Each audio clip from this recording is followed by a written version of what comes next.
Hi, I'm Megan, an educational facilitator. This is the second in a series of videos where we'll be exploring the ideas from an educational project, Education for Humanity. Today, I'll be speaking to the founder of the project, Education for Humanity, and the co-authors of the book of the same name. Welcome, Simonon and Michael. Hi. Hello.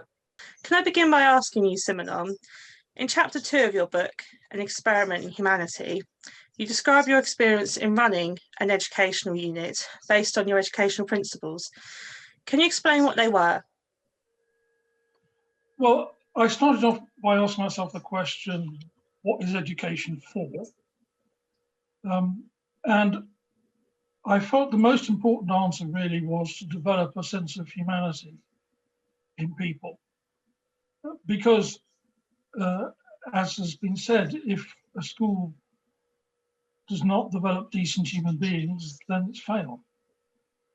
And by what I mean by that is humanity, not just in the sense of belonging to the 7 billion plus human beings on this planet, but humanity in the sense of, decency and kindness and compassion. So that was kind of center stage of what it is I wanted to do. That said, a great deal of what I did in the unit was done intuitively. It's what came naturally to me, and indeed what would come naturally to any human being, really. And essentially, to replace education based on dominance and hierarchy to one based on shared humanity.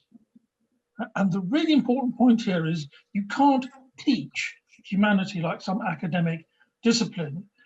It's imparted, it's encouraged, it's supported by the way you behave. And when students learn by example, it's no use pontificating about God knows what.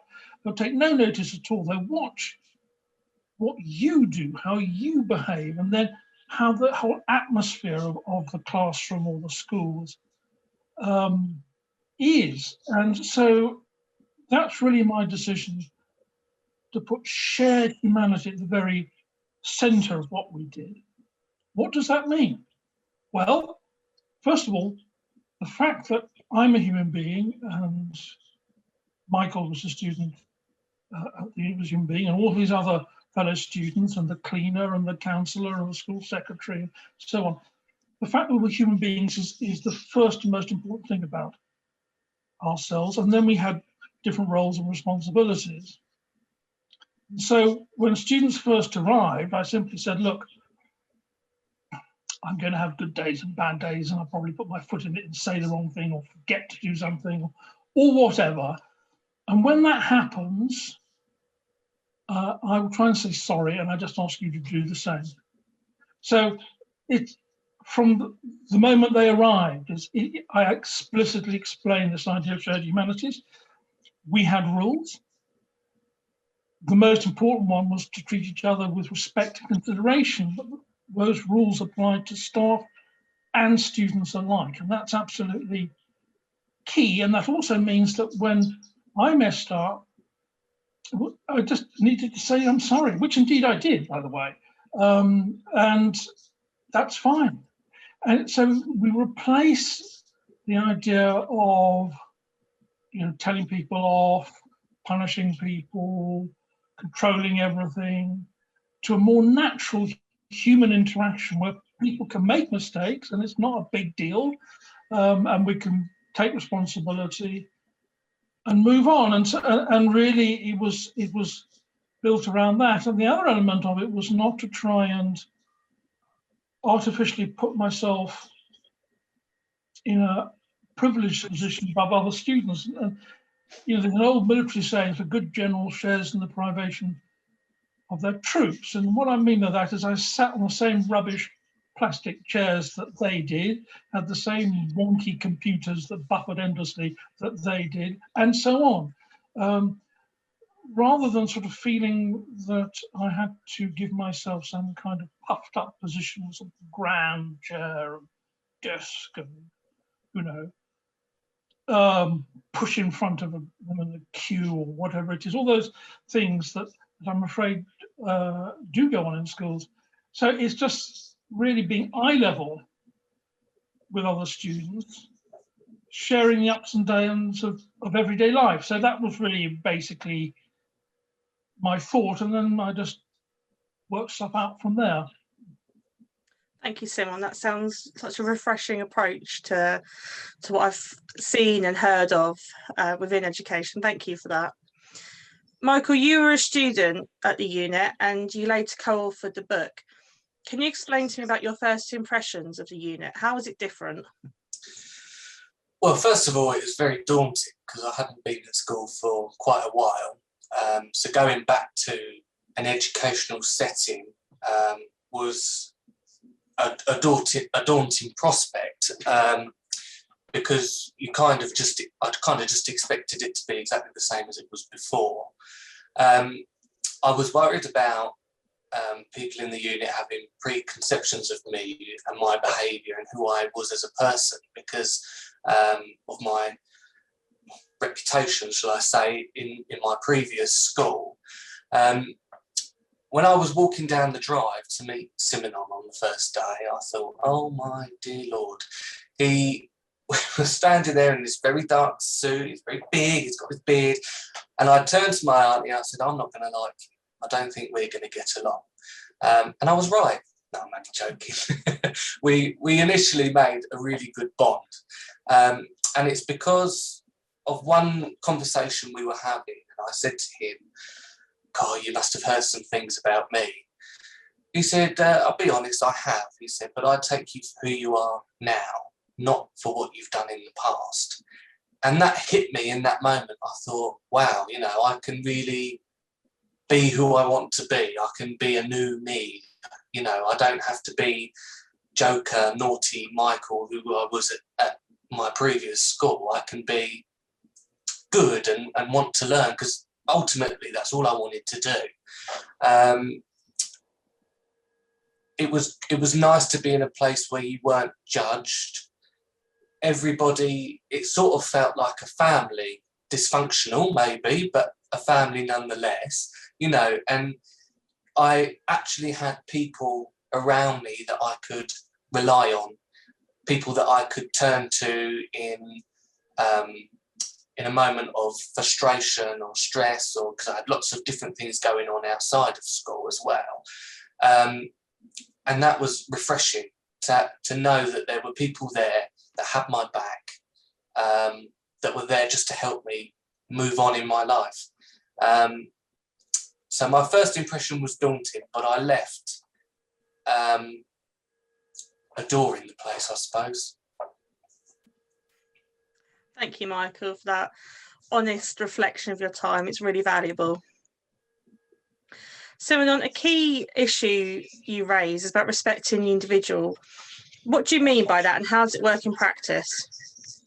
So one of the things about school students, so at the secondary and tertiary level, which is what I taught, is that they're in the process of becoming individuals, very self-conscious, self-aware,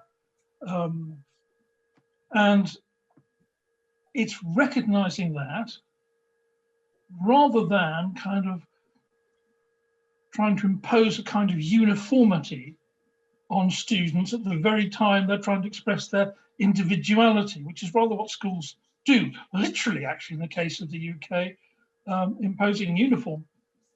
So one of the things I tried to do was to recognize each student as an individual, you know, to hear them, listen to them, to see them as an individual, not just one in a class. One of the first things I did when students arrived is ask them when their birthday was. We had like a little chart on the classroom wall in which they marked it in. And so when it came to their birthday and staff birthday as well, we celebrated it with a cake and stuff, and see the one there for Michael. It was just one way of saying you're an individual. The chair, for example, I had sort of create a kind of director's chair effect by having their name on the chairs. when I gave them a folder, I didn't give them folders all the same colour. There was a range of different colours. What colour would you like? You could decorate it in their own way, and so on. It's just courtesy, really, and sensitivity to their individuality. So that's what I meant to. And when it came to learning, incidentally, and one of the things about IT nowadays, it's very easy to adapt learning to individuals. So just to give you an example, most of the students were doing some kind of maths course or other. So if you had a worksheet on percentages, if, as is in Michael's case, it was a football team, I just put in examples from the football team, and then very easily on a computer, I convert it to examples about sportswear, handbags, I don't know, particular pop star, whatever it was, and you can just produce essentially the same questions, but in a slightly different context, which reflected the particular interests of the student in the class, which gradually I came to know about. So individualizing learning, which doesn't take very long, it's easy to do. Once you've done it, it's there for any other student who has a similar interest. So lots of little ways of me recognizing them as individuals. That's essentially what I tried to do. Thank you, Simonon. Michael, what sort of impression did this make on you? Well, I think the key thing for me is to say it made me feel like a human being. I think sometimes within mainstream school, you can sort of feel like a robot. You know, you're there to get grades, to hit a certain target.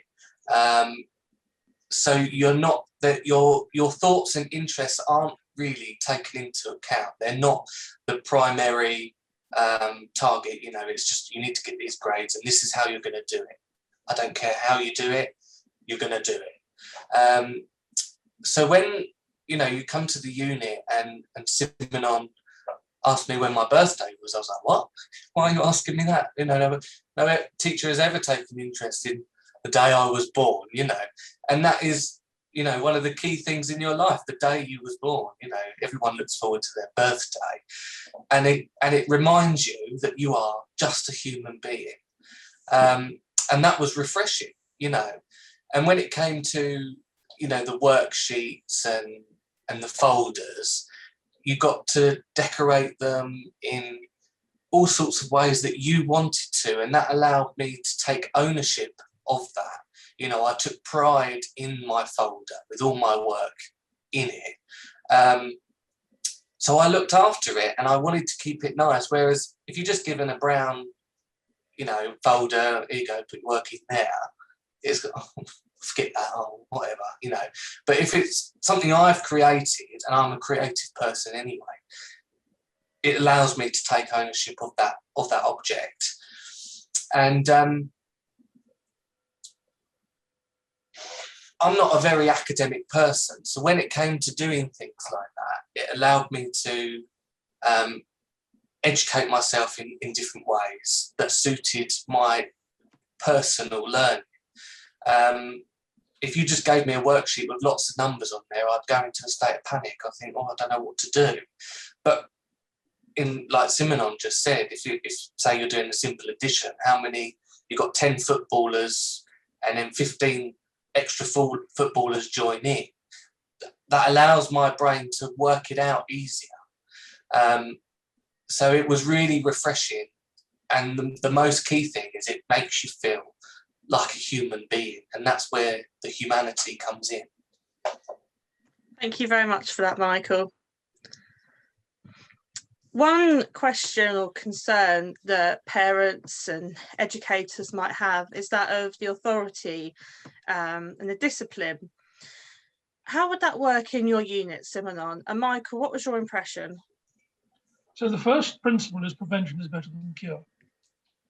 My aim was to create an atmosphere in which the default position of students was to get on, to be at peace with each other and with the process. And part of that is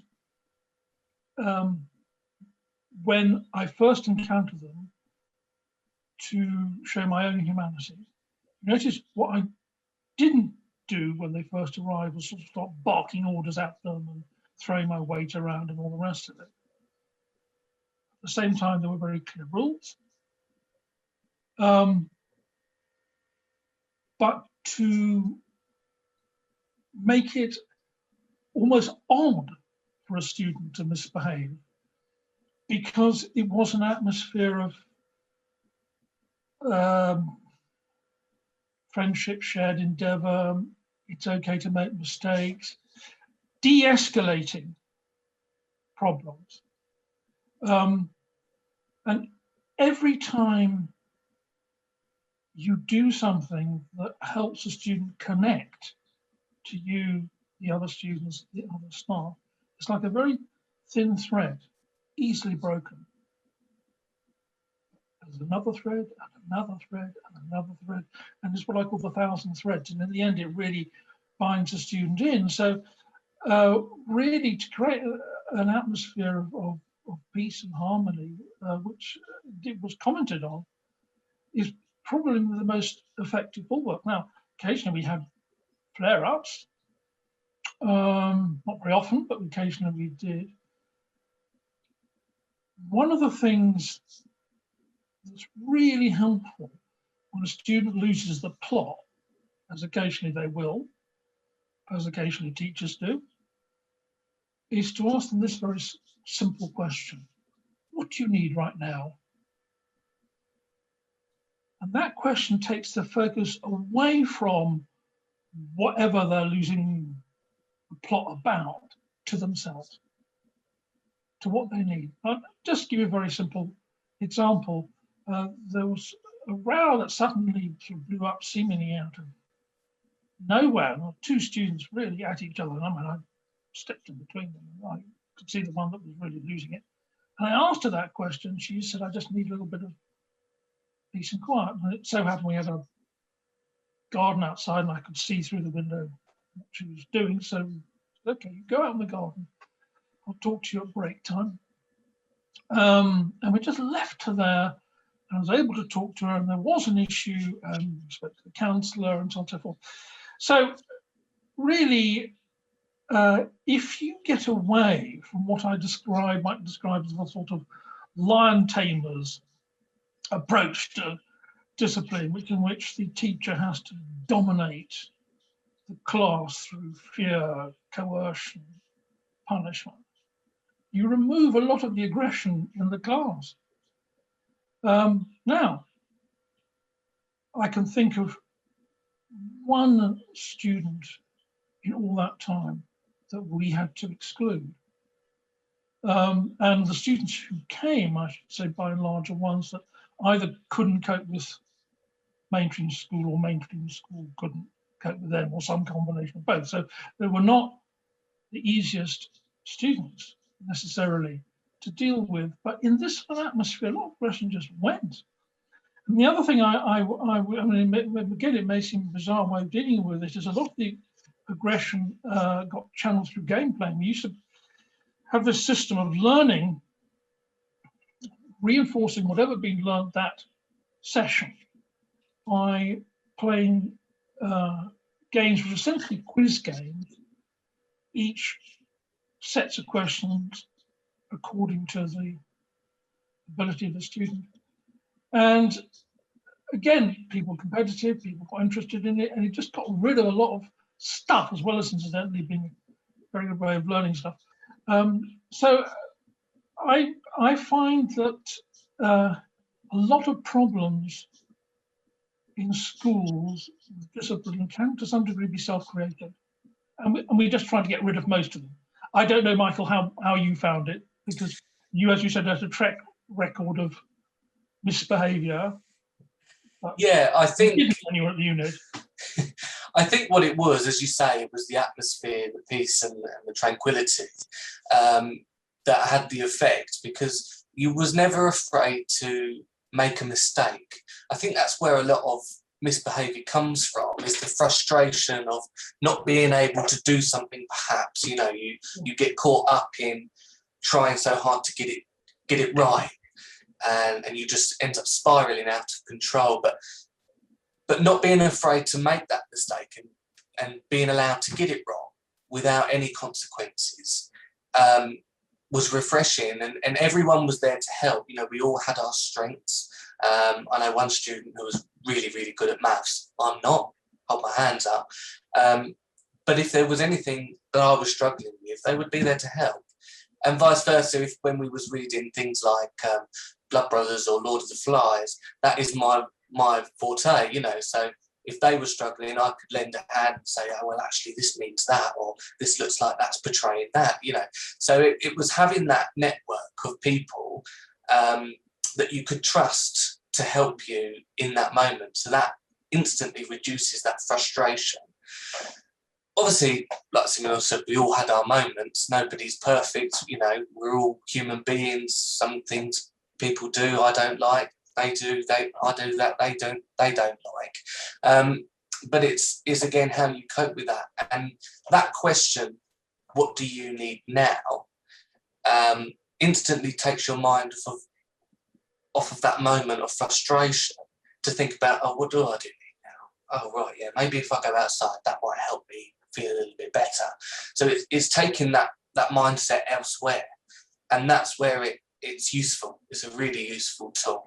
But ultimately, yeah, it was the atmosphere and the people not being shouted at when you make that mistake, or when you have that moment of frustration and you just want to go, rah, you know, not going, don't do that, don't do this, you know, sit down there, be quiet, you're distracting everybody else.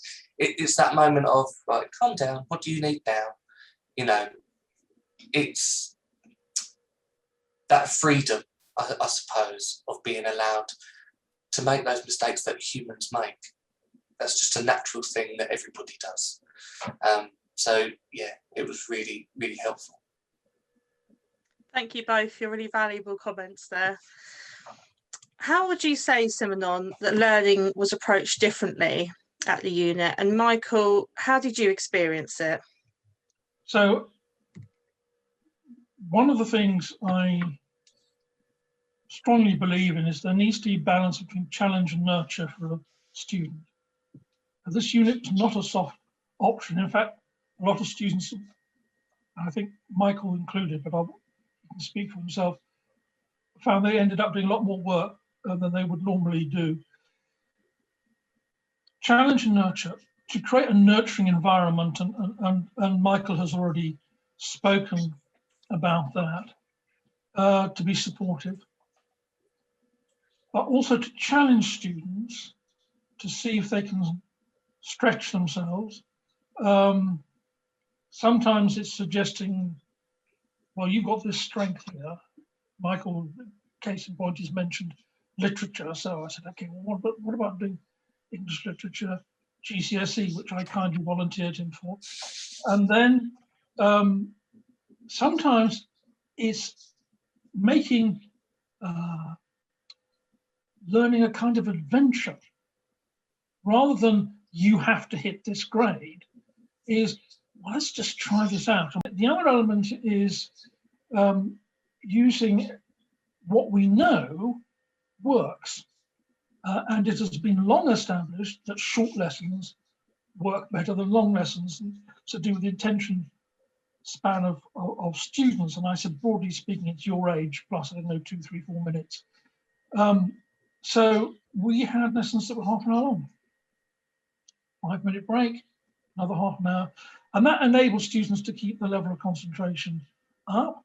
I've mentioned using games. So the idea was you reinforce learning, but reinforce it in a kind of fun way. And we had a variety of different games. And as I said, the questions I would ask related to the students' ability. So if you like, they were all equally hard, but they were at different levels, and the students were fine with that. So we did that as well. And one of the things that helped us was to reinforce learning, particularly where you had to learn some formula or other, like mathematical formula or rule in grammar. not in themselves intrinsically remotely interesting, but if it became part of the competition, the student really wanted to remember what that formula was, or know how to do that particular equation, and so forth. It's setting students realistic goals, challenging them as well as nurturing them, but doing it in a kind of fun way, an adventure way, taking the pressure off,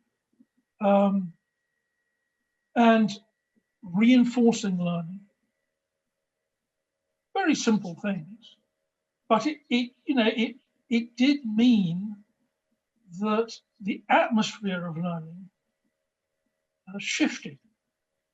The other thing I would add is at the end of the morning session or afternoon session, there was a slot of time where students could pursue their own hobbies. Again, this is respecting the individual, but also giving them a chance to shine in something they felt confident with. The couple of students who did model airplanes, all sorts of building stuff, all sorts of different hobbies that interested them, research on different things. I learned a huge amount. So give them a little bit of space, maybe only 15 minutes at the end of each day, where they can do their own thing and can really shine. And I learned a lot about the students through watching them work in an area where they felt really comfortable. So that's just some of the ideas. I would wish to stress is that we were deadly serious about achieving worthwhile grades, exam passes, but we did it in a way that I hope was human, and it wasn't the be all and the end all, which can be the case, that schools simply become focused, and Michael has mentioned it, focused on passing exams, getting grades, and that's it, and loses its connection with any humanity. So that's essentially what I tried to do.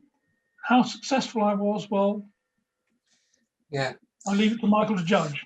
Well, what's interesting is just listening to you talk about the 15 minutes creative time you had, which was a really good time for me. But interestingly, a lot of the time we did actually opt for playing one of your games, whether it be Last Man Standing or something like that. You know, we did always, because we did find them fun, and you never felt like you was learning, if that makes sense. You were learning because you're getting all these different percentage questions and things, but you're learning unknowingly. I think that's really important. The shorter lessons for me were so beneficial because but I have a slightly longer concentration span now, but back then I really didn't. You know, after half an hour, I think, oh, I'm going brain dead, please stop talking to me. And then questions start to become harder, simpler questions start to become harder, and the frustration starts to get more and more and more. The only way I can describe it is it sort of feels like you're drowning in frustration because you're not understanding what's going on. It's past that time, you're getting deeper and deeper and deeper in this frustration and panic that you can't understand the question, you can't get it right. Now, in a mainstream school, you don't get that option to just take a breather or, right, let's finish there, we'll carry on after 5 minutes. So you just get deeper and deeper and you're trying to get back to the top, but you just can't. And then, of course, the defiance starts coming in and you think, I'm just going to give up now and let myself fall. But in the unit, it was almost like you had somebody swimming with you and they were drowning with you and they said, here, have a face mask. Just breathe for 5 minutes. Now let's get back to the top slowly. That's the only way I can describe it. And that was helpful because you managed to stop yourself from falling deeper into that panic and frustration. And the games and stuff, they also help with that because we were all quite competitive. I still am now. You know, I love the chase and tipping point, and I blame Simonon for that. But, you know, it allowed you to have fun whilst learning, whilst helping each other out, because a lot of the time, and I have to be honest, we all worked together to make sure Simonon was the first one out, because he always got everything right, which was really annoying. So we did sometimes team up. It's like, right, we need to get him out today, so that encourages peer learning, working together, solving things together. And again, like I said previously, we all had our strengths, so we could all muck in and do our bit. But equally, you felt, going back to it again, and I know I keep saying it, but I feel like it's really important, you felt human, like a human being, and an equal in the class. We all worked together, we were all at the same level. Yes, some people were a bit brighter in maths than me, or I was a bit brighter in English, or vice versa, or whatever. But we were all equal. It was refreshing. That's I can't really say any more about it, really. That's the only thing I can say. It was just a nice way of learning, a good way of learning. And I still use some of it today. If I find something difficult, I take a breather, or I find another way of doing it, or I think of it in a different way, different fun way. And I use that a lot today. Thank you both. It's so nice to hear the positive experiences you've had with education. I know what a contrast that is for a lot of people. It's really great to hear. Thank you for that. My final question is for you, Michael. I was wondering how your experiences with this form of education have affected your own work in later life. Yeah, so I currently do youth work. It's something that I grew up in, and it's something that helped me throughout my life.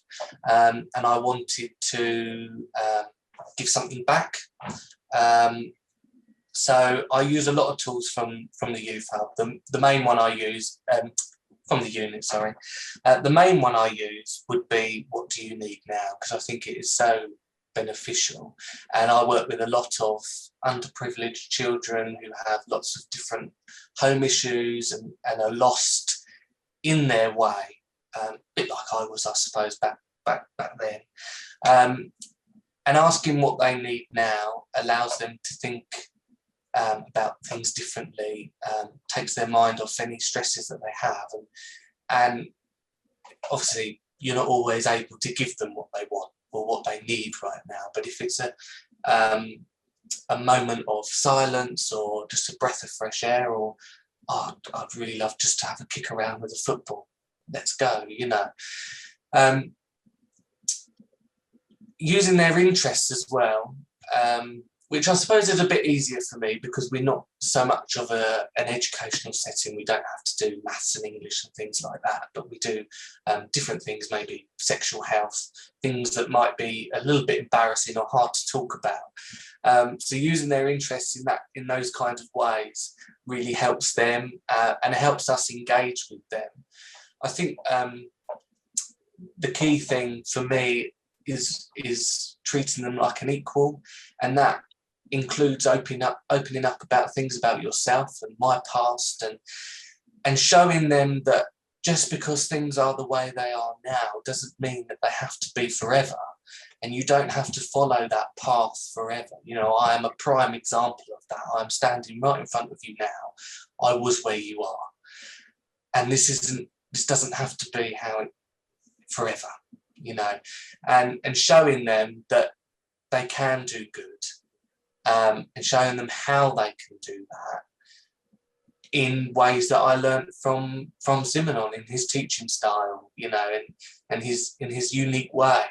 And I think that's really, really imperative that we teach our young people that they are human beings, they are human beings, and there are ways out of things, and tools that you can use to release that anger, release that frustration.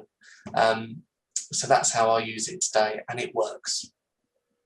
Thank you, Michael. It's wonderful to hear that your experiences are still carrying on into your work now. It's had such a positive impact on your work now. And thank you both for sharing your valuable insights into an experiment in humanity.